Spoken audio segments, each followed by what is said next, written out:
আজ বহুদিন হলো দেখি না আপনাকে। সময় কত দ্রুত চলে যায়, তাই না?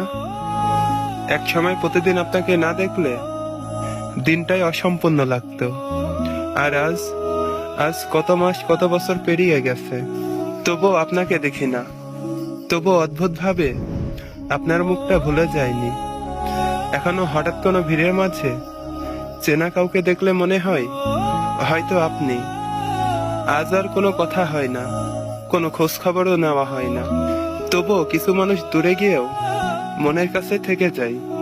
আমি জানি না আপনি কেমন আছেন, জানি না আমাকে আপনার মনে আছে কিনা। শুধু জানি একটা সময় ছিল যেখানে আপনাকে দেখলেই মনটা ভালো হয়ে যেত। আর আজ বহুদিন দেখি না আপনাকে। আপনি এখনো সেই আগের মতোই হৃদয়ের মাঝে রয়ে গেছেন। তবে দোয়া করি আপনি যেখানেই থাকেন ভালো থাকেন।